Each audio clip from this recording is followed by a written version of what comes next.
I'm Regina Lay. I'm Pauline Verzosa. And I'm Shawn Yao. The big stories tonight. Former Executive Secretary Lucas Bersamin speaks up, insisting that he did not resign and was instead told to go through a phone call.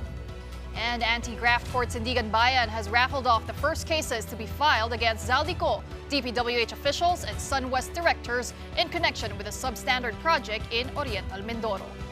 And First Lady Liza Araneta Marcos and sister-in-law Senator Amy Marcos disown social media code cards attacking each other, but leave people wondering, are they throwing shade at each other?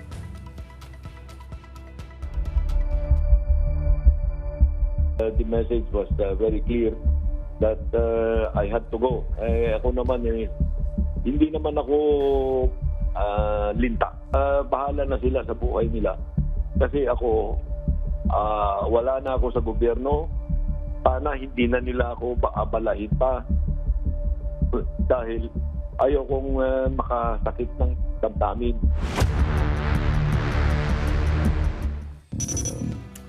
Former Executive Secretary Lucas Bersamin has spoken up and he wants to make it clear that he did not resign, but he was replaced at very short notice too. He also defended his grandnephew, former Undersecretary Adrian Bersamin, from allegations that he was the one who facilitated $100 billion in insertions in the 2025 national budget. Despite all this, though, the former executive secretary only has nice things to say about President Bongbong Marcos, who he says should remain president. Here's tonight's big story. Both officials respectfully offered and tendered their resignations out of delicadeza. Monday, November 17, Palace Press Officer Claire Castro confirmed the departure of Executive Secretary Lucas Bersamin and Budget Secretary Amina Pangandaman from the Marcos cabinet. That announcement came just days after resigned Congressman Zaldico tagged the two officials, Presidential Legislative Liaison Office Undersecretary Adrian Bersamin and other palace allies, even President Bongbong Marcos, in a 100 billion peso insertion in the 2025 national budget. Tuesday, November 18, Senate Blue Ribbon Chair Ping Lacson cited information from former Public Works Undersecretary Roberto Bernardo. The president had nothing to do with the insertion and that it was the younger Bersamin and resigned Education Undersecretary Traiguiv Olaivar who did it. Today, November 19, on One Balita Pilipinas, the former ES insisted that he did not resign and was told to step aside by someone close to him and President Marcos. He was trusted with that responsibility. Sabihin sa akin na I have to go. Magandang pakinggan yun pero hindi naman yan ang nangyari. Okay? Kung out of delicadeza na nag-resign ako, di mayroon sanang sulat sila na lalabas. But they accepted nothing. I do not hesitate because it's not my going to cause a problem with me dahil sa pleasure ni President ako. The message was very clear that I had to go. Ako naman, hindi naman ako linta. Bersamin also defended his grandnephew Adrian from the flood control scam. So mahal na mahal ko si Adrian para kong sariling anak na. Hindi ko maintindihan kung bakit nadadamay ng ganyan yan. Napakabait na tao yan. Kaya yung pag-i-implicate sa kanya ng masama, hindi ko gusto yan. So, hindi ko sinasang-ayunan yan. Bersamin also believes that Adrian being linked to kickbacks in infrastructure projects may have something to do with his departure as ES. Hindi ko alam kung connected or not, but I presume na may kinalaman. Recall that Lacson also said, as per Bernardo, that of the 100 billion peso budget insertion, 81 billion pesos went to the DPWH and the rest to other agencies. Bernardo himself handled 52 billion of these funds, and he said it was the older Bersamin who made sure all insertions will be cleared. Sinabihan siya ni Yusek Traiguiv Olaivar na si Secretary Bunuan asked Executive Secretary Bersamin several times, sino ba magpapacilitate itong 52 billion? Of course, isasama sa BICAM, paano ito re-release? Ang sagot ni ES Bersamin sa kanya, we will take care of it. Sila na raw ang bahala kung paano ayusin yung 52 billion. But here's what Lucas Bersamin had to say about the allegation. Bakit ba sasabihin yan? Triple hearsay yan. Kahit na sino ang mag-connect sa akin dyan, hindi nyo dapat paniwalaan yan. Saka hindi ko kausap yung mga yan na sinasabing kausap ko, like Mr. Bernardo. I will not allow myself to be dragged into anything na hindi ko naman ginawa or wala naman akong pakialam. Oo. So I will be able to defend myself very easily. Sinaktan na nila ako pero hindi ako yung tao na palahiganti.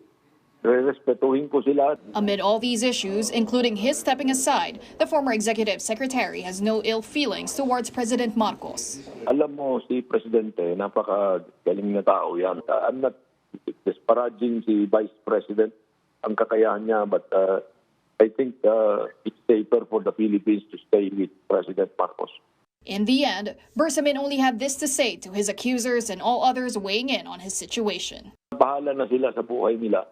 Kasi ako, wala na ako sa gobyerno. Sana hindi na nila ako paabalahin pa. Dahil ayaw kong makasakit ng damdamin. Another cabinet secretary who has been implicated in the flood control scandal is Education Chief Sonny Angara. In his testimony before the Senate last week, former Public Works Undersecretary Roberto Bernardo named Angara as among the former lawmakers who profited from kickbacks from flood control projects. From 2019 to 2024, Angara was the chairman of the Senate Finance Committee, which reviewed the General Appropriations Act during those years. Bernardo alleged that USEC Tri-Give Olivar received deliveries representing 12% of the project meant for Angara. Reporters caught up with Angara today during the reopening of the Phil Sports Complex in Pasig. There, he was asked if he is also inclined to resign following the allegations made against him. Hindi siguro kasi hearsay lang yung nandun sa akin tapos wala pang specific accusation, di ba? Walang mention of any transaction or anything. So parang kung sa korte yan, ibabasura yun, di ba?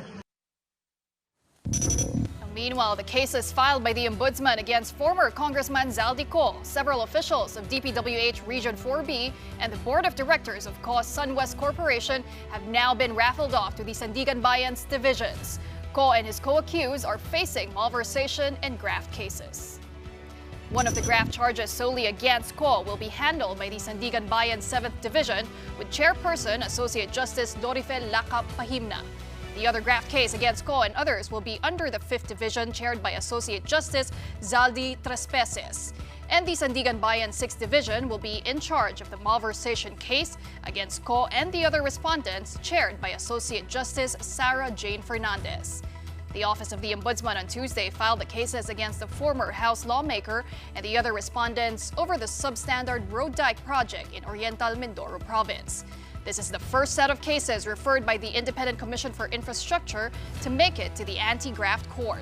Yesterday, the Ombudsman also filed a motion for the immediate issuance of warrant of arrest and whole departure order. Ombudsman Boying Remulla said there is also a pending motion to cancel Zaldi Co's passport, now awaiting court decision. If Co's passport does get canceled, he will likely be placed under the Interpol's red notice, which would allow authorities to actively search for Co globally. In a statement, Co's lawyer Rui Rondain said they will file a motion against the cancellation of Zaldi Co's passport. Remulla says they're confident they can find Co. Kung may warrant na yan, then we start moving to find out where he is. At sabi ko nga, wala na ngayong pagtataguan ng tao kasi nagbago na ang mundo dahil sa social media. The Independent Commission for Infrastructure has asked the Justice Department to issue an Immigration Lookout Bulletin Order, or ILBO, against 17 more individuals allegedly linked to the flood control mess. In a letter to Acting Justice Secretary Frederick Vida, ICI Chair Andres Reyes said the request is linked to criminal cases that the Ombudsman filed at the Sandigan Bayan against former Ako Bicol Representative Zaldi Co, several DPWH officials, and SunWest executives. The list includes regional directors, division chiefs, bids and awards committee members, and top officers of SunWest Construction. Reyes warned that there's a real possibility that the individuals may try to leave the country, saying that the ILBO is needed to prevent obstruction and keep the investigations on track. Well, speaking of contractors, Batangas Congressman Leandro Levise has asked the ICI to investigate Construction Workers Solidarity Party List Representative Edwin Guardiola. Leviste alleges that Guardiola conspired with the DPWH to rig project bids and award them to his, meaning Guardiola's, companies. Let's tackle that further. We've got on the line with us tonight Congressman Leviste. Welcome back on the show, Congressman. Hello. Hi, can you hear me okay? Yes. Okay, so taking off from the last interview you gave reporters, you made some pretty serious allegations there against Congressman Edwin Guardiola. In particular, you tagged him as the biggest proponent of DPWH projects, and most of them coming from the central office because he allegedly is close to his godfather, former Secretary Manny Bonoan. Can you elaborate, please? Yes, Congressman Edwin Guardiola and companies linked to him are counted by the ICI, based on my discussions with them, as the largest contractor in Congress now, larger than Vizcaya, and second only to Zaldico. And he is able to get contracts even before the budget is approved by Congress by having the DPWH allegedly insert projects into the budget, which sounds like a hard-to-substantiate claim and has until now been unsubstantiated, except that the DPWH actually has a list of projects with proponents that I was able to obtain a copy of. In the 2025 budget, there is over 20 billion pesos of projects that have a common tagging. And the internal file of the DPWH that I was able to get a copy of shows that all of these projects that were tagged together were eventually in 2025 awarded to Congressman Edwin Guardiola. So I think former Undersecretary Cabral can explain why the projects that were eventually awarded to Guardiola's companies in 2025 were tagged in the same way in this internal document in August 2024. And I'm not making any definitive claims, but today in Congress, I just presented the documentary evidence that I also gave to the ICC. This DPWH list that you're talking about, is that an official list, the list of proponents that you mentioned, is that an official list, and how did you get a hold of that? Because you're right, a big missing part of this puzzle is the there's no paper trail to tag the proponents of the insertions to the individuals. It was given to me by Undersecretary Cabral. You asked her for it? In December. In December. So Yusek Cabral gave you that... September. In September. So Yusek Cabral gave you that that list September this year. Yes. Okay, were you able to talk to Undersecretary Cabral then? What did you guys discuss, if ever? I actually would want her to explain why the projects are tagged in a similar way. And it's something that I think is very important for the country to know more about, because I learned that the ICI's focus is on ghost projects with around 30 billion pesos in value, which are around 1% of the DPWH budget. Because if you don't have documentary evidence, the case that you can build up is if the project is ghost. But if you have documentary evidence, then you can build cases on people who have proposed projects and then awarded it to themselves through what will also need to be proven were bids that were rigged. And I hope that the DPWH can give the ICI access to the documents that I obtained a copy of and more that exist from previous years, so that the ICI can go beyond just investigating ghost projects and can investigate the insertions in the DPWH budget. This 20 billion pesos in projects that you said were awarded to Guardiola in 2025, were these all just within your region or within Nationwide. the DPWH central office? There is 794 million in my district, which is why I took interest in it, because there's 4 projects in the municipality of Tui that are part of the CENTI 20 billion pesos in projects tagged under this list. And then there's 2 projects in the municipality of Calatagan, which are tagged under the leadership part of this list. And again, I'm only relaying what is in this list, but Undersecretary Cabral can best explain what it means that there is a leadership project list in the internal files of the DPWH. Narinig na namin yung leadership list na yan. Can we backtrack a little bit, Kong Lian? No? You called Yusek Cabral. Did someone give you a tip? Did you notice? I saw your campaign posters in Tuy as well as in Calatagan. So did people from there inform you? How did you get wind of this? And what compelled you to get in touch with Yusek Cabral to ask for this list? And did she readily hand it over to you just like that? The files are in the DPWH central office, and the inquiries that I had began actually right after the election, when I wanted to learn about the budget of each legislative district to hopefully see how we can reform the system of allocating budgets. I met Yusek Cabral, I think, first time in June, and then whenever she came to Congress, I would follow up with her on more data. And after Secretary Bonoan resigned at the end of August, I thought that there was a risk that if the list not be obtained before the departure of what are now the former officials of the DPWH, then it might forever be lost. So I am thankful that she released to me the list in September, and I actually had assumed all this time that the ICI had it, because it really should be the starting point of the investigations of the ICI.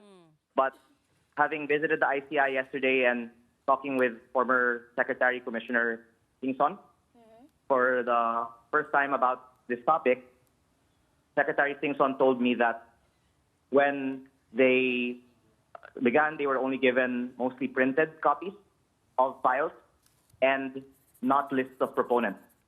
Someone else in the ICI told me that they actually cordoned off the office of Undersecretary Cabral.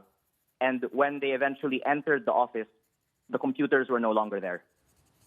Well, actually, Congressman, when you went to the ICI yesterday, they also told you that this is the first time they're seeing that document. But as early as now, what are some of the cases or the obvious violations you think can be filed against Congressman Guardiola? I would leave it to the justice system to determine how to proceed with the evidence that is gathered.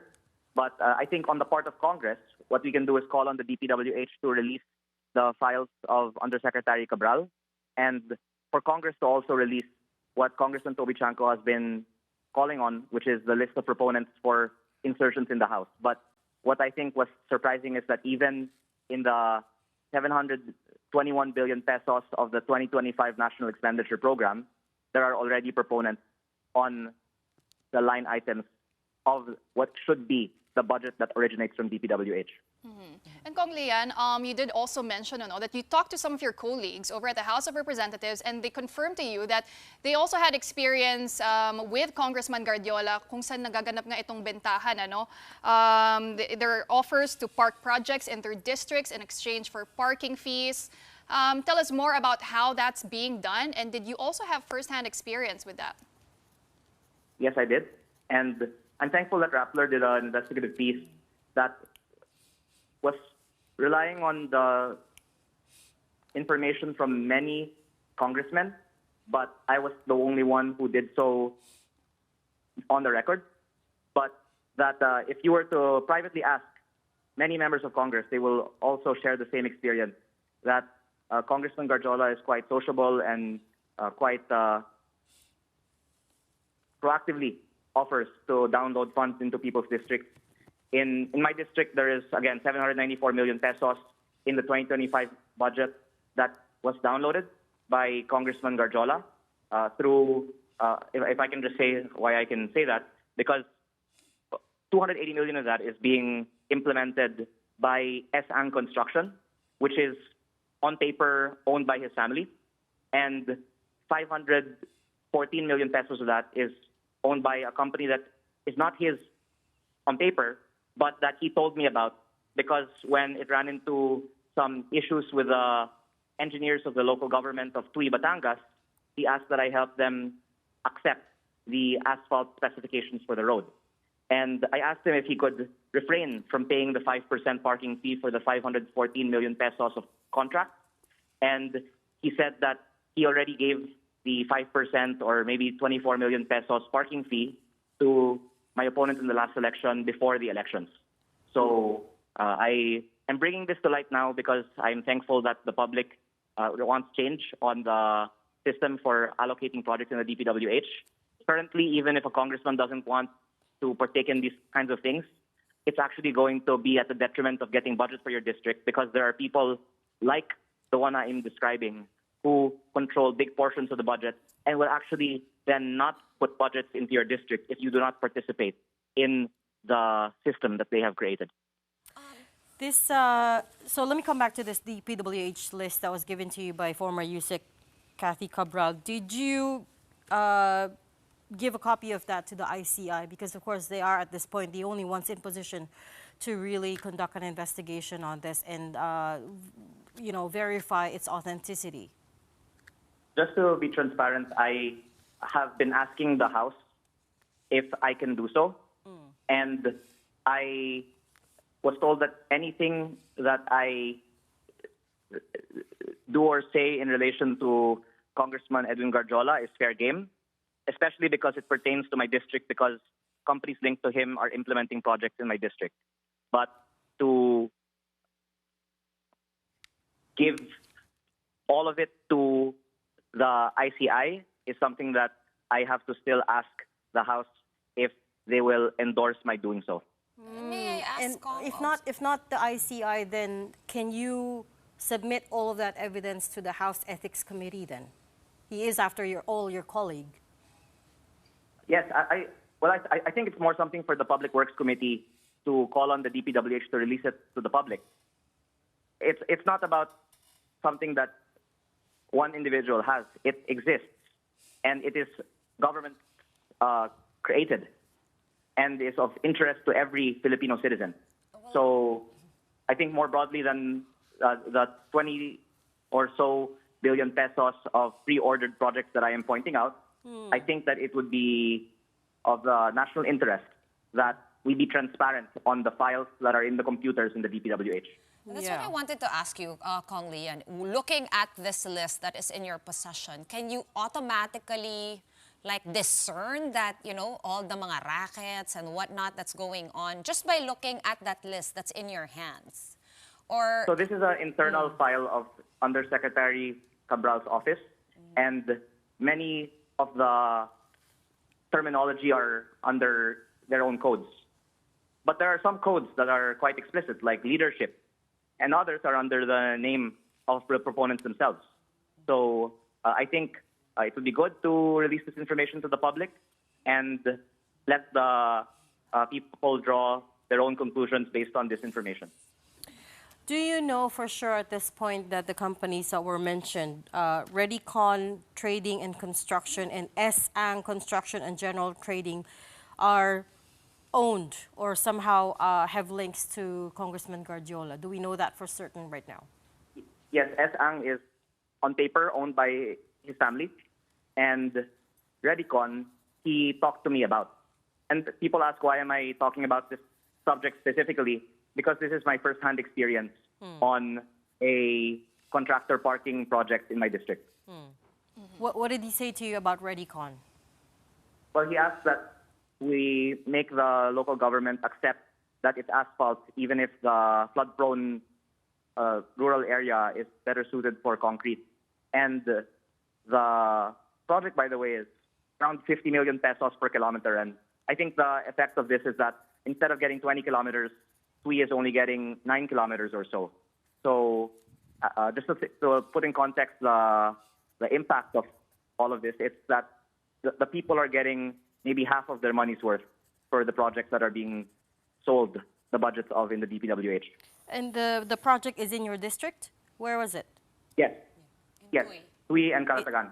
So those two that you mentioned earlier, TUI and Calatagan. So let me see if I got this straight. Congressman Garjola spoke to you personally, asking you to intervene in those projects and asking yes, because the municipal council opposed that it is asphalt because pag umulan, madaling masira ang asphalt sa bukid. And they said that it was bid out as asphalt. And as it turns out, DPWH has just decreased the construction material price of asphalt by around 50%. Yes. So it turns out that the reason why asphalt was highly preferred is because that had a bigger overpricing than concrete. It had to be, the better solution, the better material would be concrete, not asphalt. And then the second... Yes, and you can just assume that because that's why they were adamant that it be asphalt instead of concrete. And the second problem is that instead of the 20 kilometers, the district is only getting 9 kilometers off. What is it that they're building? Was it a dike? Is it a... No, of road. And I'm saying that because it's 9 kilometers of asphalt with some concrete. But if it's 50 million per kilometer, then if you instead did it for 20 to 25 million per kilometer, then the 9 kilometers would be 20 kilometers. That is my point in relation to how overpricing results in us getting less than our money's worth. And you testified about this to the ICI when you met them yesterday, and you presented evidence. Well, overpricing doesn't need a testimony because that's just based on market data. But the documentary evidence that I am referring to is the proponents that are in the list of the DPWH. So I have shown them, and they have gone over the list, and they take it very seriously. I wonder actually what their conversations with the DPWH are about actually getting copies of it. But I wouldn't be surprised if the answer now is that the files have been lost, because what they told me is that the computer of Undersecretary Cabal was no longer there when they entered the room. How many... Did ICI get the computer already? No, they told me that the first time that they were allowed in to the office, the computers were no longer there. Very quickly, Kong Lian, how many contractors are you seeing that are linked to Guardiola, directly or indirectly, or both? I think there's primarily 2 that are under his name, and then a bunch of ones that were previously used but no longer used that are under his name.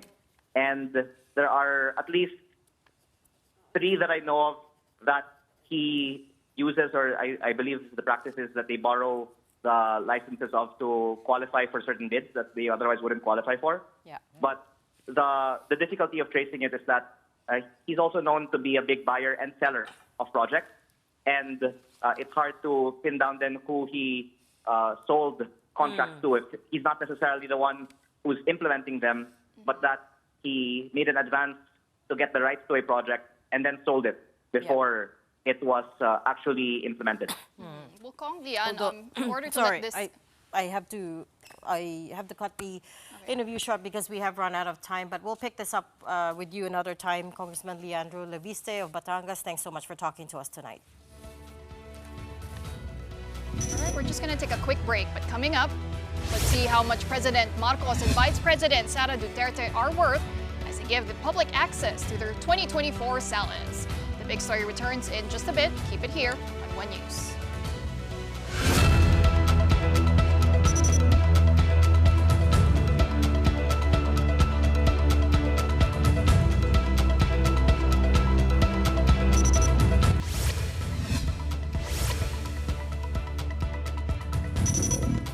Welcome back to the big story. The salans, or statements of assets, liabilities, and net worth of the country's top officials, have been released, at least by Akbayan Party List, which got a hold of the digital copies. Let's take a closer look.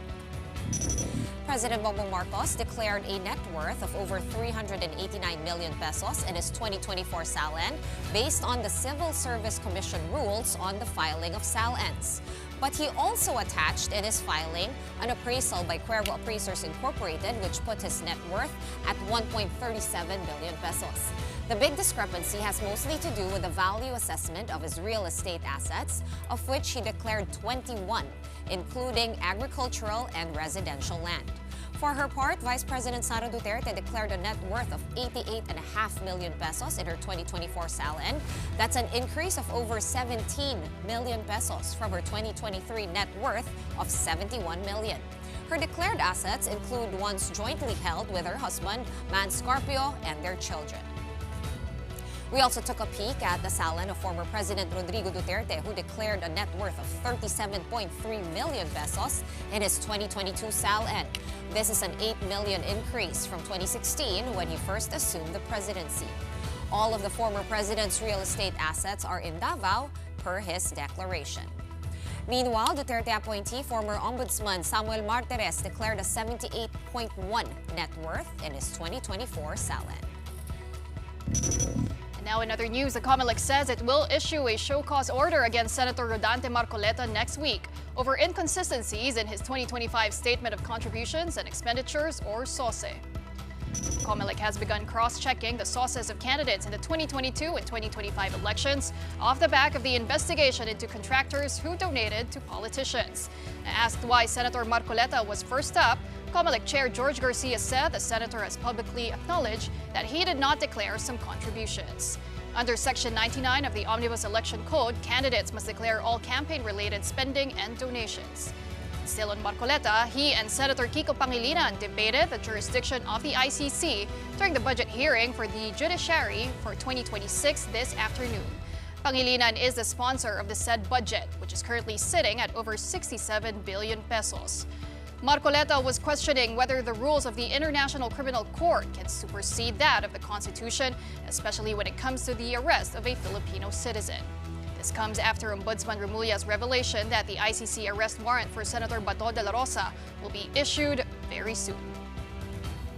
Because ICC is not a state, and we have our own constitution. And there is, for example, a warrant of arrest issued by the ICC. But under our constitution, no person shall be deprived of life, liberty of property without due process of law. Which will prevail, the ICC or our own constitution? Yes, as earlier manifested by the court administrator, the extradition treaty, the extradition rules does not apply to the ICC, but there may be other international conventions or agreements that the Philippines is a party to that may apply. But again, they have not identified which of these possible conventions, which of these conventions, if any, would be applicable. Wala naman international conventions, Mr. President. As a matter of fact, the Philippines just withdrew from the Rome Statute. Anong basis nila ngayon? Ang nakalagay po sa ating, meron po tayong batas Republic Act 9851 po yata yun, if I'm not mistaken. Na pwede mo lamang mag-i-process for extradition or surrender or whatever it is. First of all, what is the difference between surrender and extradition? Except for the spelling, Mr. President. Okay, at this point, let's bring in our second guest. We're talking to retired Major General Romeo Poquis. He's the convener of the United People's Initiative, the group that organized the rallies at the EDSA People Power Monument. Good evening, General. Can you hear me okay? Yeah, good evening, ladies, Regina, Pauline, and Shawn. Good evening, Good evening, sir. Let me go straight to the point, no? Yes, last night we had Rear Admiral Roy Vincent Trinidad with us, and he had suggested, well, not suggested, but he said that they are looking into the possibility that the rally that you organize is foreign funded. He says they've noticed some patterns, some indicators that point to that. Can I have your response, please? Yeah, that is actually a preposterous claim by the armed forces, by this General or Admiral Roy Vincent Trinidad. You know, we don't have any foreign funding funder, as he claimed. So, all our, the logistics were provided by donations by private persons, by volunteers. We never, even solicited, but they just helped us. No foreign funding whatsoever. They have intelligence funds. They should know. They don't they're claiming such, which is actually destroying our organization. Yes, but just to, patay mali siya lang, no, General Poques, and I'm sorry I have to ask this, but is it possible there's an organization that donated money and you just, sometimes we don't really know also where that organization got the money from, and possibly that's one of the things that the Rear Admiral could be referring to? Or do you know everybody who donated? Are these all friends, businessmen? Yeah, some of these are, friends of friends. We don't know them personally, but, we accept donations for food and, the tents and generators and all the others. In fact, we were not even able to feed all of our, attendees of the rallies. So the claim that there's foreign funding for this is absurd and, unbelievable for the armed forces. But Rear Admiral Trinidad said that they noticed unusual administrative and logistical support for the UPI rally, including large-scale catering. Meron po ba kayong catering? May nag-provide ng food, grupo, tulong-tulong sila, So, hindi naman kami actually ang bumili niya, na-provide niya. There are just, donors who, organized and provided some of the food. Hindi naman lahat na pakain. That's the reality, So, hindi naman yung, of course, for food such as this. Kailangan mo i-cater talaga. Alangan namang, although we also have some, yung food trucks na pwede ng food. Pero i-cater mo talaga yan. Alam mo na hindi. Are you willing to share with us, General, just about how much you were able to fundraise and how much was spent on the two-day rally para lang matapos yung issue? No, very, very, very minimal. Wala nga kaming pera eh. Yung lahat yan provided in kind, yung mga support sa amin. Very minimal yung cash, only for, minor, admin requirements, but for the logistics, the food, everything, the stage and all the other sounds, these are provided in kind. Actually, General, kagabi, Rear Admiral Trinidad also pointed to the CCP's United Front Works Department, who he said operates very discreetly. They infiltrate society, the government, and they operate within. But would you say that retired generals are vulnerable to foreign interception? Me, our group, interception? What kind of interception are you referring to? To China. What interception? Communications or what? Persons? I don't understand. I'm sorry. Yes, Jan. Actually, hindi po niya specify, but he said na he pointed to China Communist Party's United Front Works Department, who operates quite discreetly. So he said, kung gagawin man nila yun, it's going to be very discreet. We never, itong si Admiral Trinidad speaking on me really because I answered that very, very, comprehensively on Facebook. Yung mga accusations na sa akin na ako daw ay defeatist, alarmist, and, betraying my country for, trying to be friends with China. Hindi naman, again, it's be comprehensive to discuss it here, but being friends with China and the US is sinasabi ko hindi lang China, Pilipino tayo. Friends tayo ng China, friends din ng US. Ganun sinasabi ko, hindi yung friends lang China and then parang ganun sinasabi niya. Kaya nga, he's trying to insinuate now we are receiving funding from China. We never took anybody from China or any whatsoever related with China. Yun ang pinipos niya eh. That's why unbelievable, it's so unprofessional for the armed forces to be saying stuff as this. Na hindi nila bine-verify. They have this huge intelligence funds tapos hindi nila alam na may foreign funding ba yun o wala. They should know their facts. Don't make accusations as that. This is destroying organization, especially for an armed forces that has been, known for its integrity.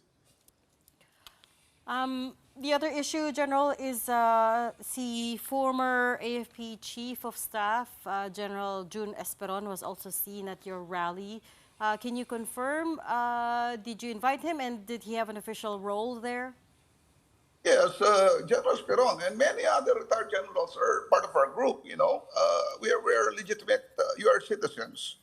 We are retired and we are expressing legitimate grievances against government. There's nothing illegal in what we do. We are just ordinary citizens trying to, voice out not only our frustrations, but also our anger on this massive, pervasive, and unconscionable corruption in our society and our government. So he is a member of UPI. Yes, correct. Kasi sabi niya he didn't have an official role there. Yeah, it doesn't have. He supports us. He's not actively working with us in the. But he is part of us.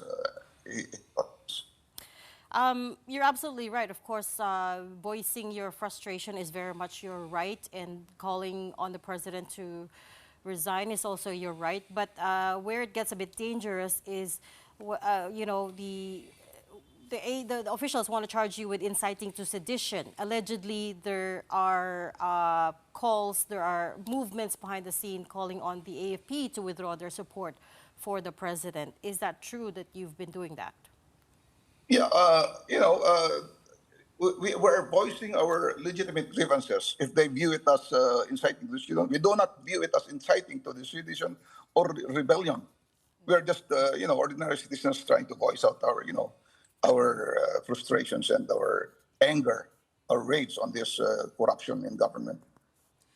Is it true that you have tried asking or talking to General Romeo Browner and trying to convince him to withdraw support for the administration? I did that, but that is all for him. That it's like saying you resign or you Marcos resign. That is his option, whether he accepts the suggestion or not. So it's all up to him. We are not inciting armed rebellion or inciting people to take up arms. Those are inciting to sedition rebellion. But what we're saying is Marcos resign and withdraw support are not seditious. Yeah. General, just to confirm, medyo nag-choppy po ng konti and we want to be absolutely sure we heard you correctly. Did you speak to General Browner even before no September rally or any point since then? No or yes?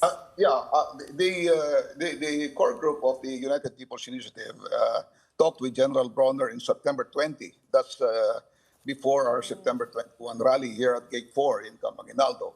But we never talked about him withdrawing support. Then we were only pressing to him the sentiments of the people, of the soldiers, and the common people. Nothing short of that. But this time, with the disclosures of, Saldico, and on the night of the rally, here comes Senator Amy Marcos, detailing the drug addiction of the president, and the people. We cannot anymore control the people to express their, the outrage and their call for Marcos to resign, the president to resign, and for the armed forces to, go with the people and, possibly withdraw support. Actually, General... Sorry, this time around you did ask General Browner to withdraw support. Yes, during our rally, last night. So you said it on stage, ganun po ba nagyari? General Poc is like, or did you talk to him obviously not face-to-face, right? Just making a general call. Yeah. Okay, Yes, okay. Go ahead, Pawi has a question for you. Yeah, actually, General, kasi nung meeting na yun back in September, you said that the nature of that meeting wasn't really to ask the AFP to withdraw support, but rather for them to be more vocal and to not just release mga press release. But in your opinion, how can the AFP be more vocal about this corruption issue? Yeah, because, one of the generals, senior officers, released a press statement that, they abhor the corruption, and they are with the people in their outrage against this massive corruption in the government. What I was saying to General Browner is that perhaps if the armed forces can issue a more stern or stronger message, whereby the armed forces will not just issue press statements or press releases, but also make verbal, declarations, perhaps on media, that they hate the corruption and corruption must stop. What's next for you guys, General Poc, is the third day of the rally was not permitted by the QCDPOS because of supposedly seditious or inciting to sedition messaging. What's next for you guys? And have your other, fellow retirees, perhaps some members of the active service, have they talked to you and have you guys tried to find a middle ground on how to proceed and what to do with this whole corruption mess? No, we are not talking with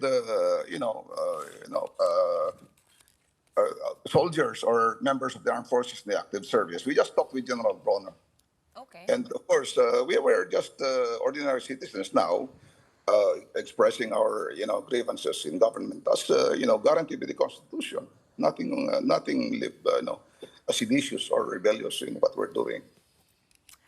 So after you spoke to General Bronner, what was his response, sir? Yeah, he said that kami, ang armed forces ay hindi bingi, hindi pipi, hindi bulag. Nararamdaman namin, nakikita namin ang sentimiento ng taong bayan at ng kapulisan, kasundaluhan. Makakaasa kayo, sabi niya, na ang armed forces ay gagawin niya ang kanilang mandato to protect the people. Yan ang sinabi niya, and the state. Yan ang sinabi niya. Which is precisely the role of the armed forces. We have asked for him for anything. It is precisely the role of the armed forces, but it's also in their mandate to remain non-partisan and apolitical. That's correct. That's correct. That is correct. They know that. Everybody knows that. Yeah. So it's their call, actually. So, we have a professional armed forces, and we respect that. We know that we were former, active service also. Correct. Are there any more meetings with General Bronner coming up or with the AFP between your group and the AFP? No, we haven't intimated it. No, with him, and didn't receive also any invitation to meet with him. So let's just see how things turn out. But again, we are, General, do you have more rallies coming up? Supposedly there's some gatherings on the 23rd, of course, November 30. Everyone's looking at that. Does the UPI have any more demonstrations or rallies in store? Are there plans?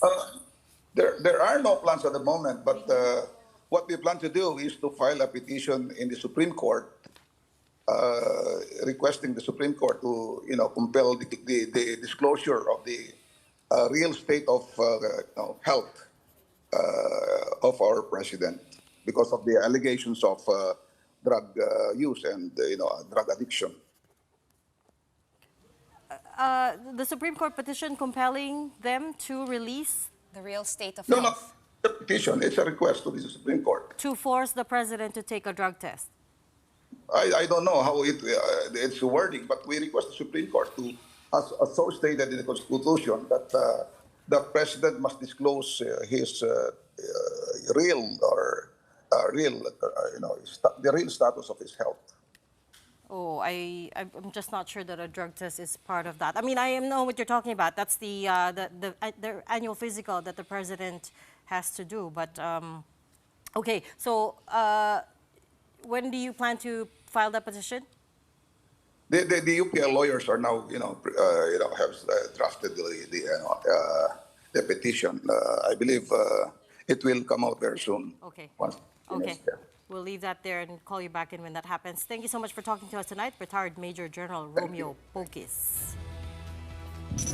And we are pausing for another very quick break, but when we return, First Lady Liza Marcos and Senator Amy Marcos are putting out disclaimers online, dousing perceptions of a word war. But they're still throwing shade. That and more when the big story returns. Keep it here.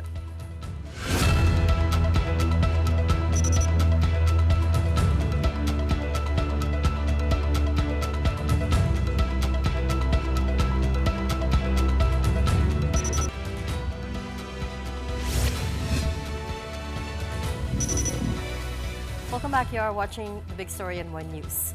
The Senate staged a necrological service for one of its longest-serving lawmakers, the former Senate President Juan Ponce Enrile. Enrile's remains were met by honor guards and incumbent senators headed by Senate President Tito Soto.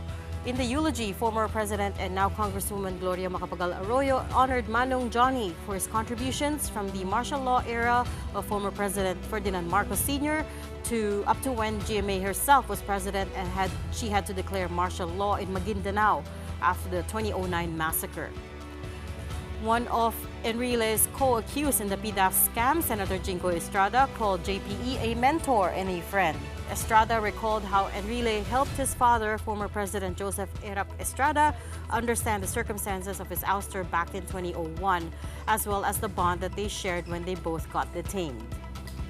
And neophyte Senator Robin Padilla also eulogized JPE, recalling how he was very generous in sharing his time and knowledge.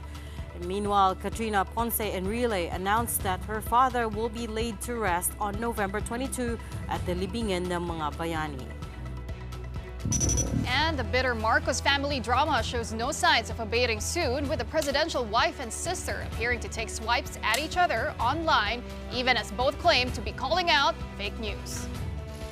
In a Facebook post, First Lady Liza Marcos shared photos of herself with foreign film producers, saying they praised Filipinos as, quote, genuine. Her caption also read, "Only in the Pinas you will find a plot full of holes and actors who can't deliver, and a climax that leaves entire communities underwater. Let's not even talk about fake news." Now, in a follow-up post, Liza flagged a quote card as fake. It said she would not argue with Aimee out of respect for former First Lady Imelda Marcos.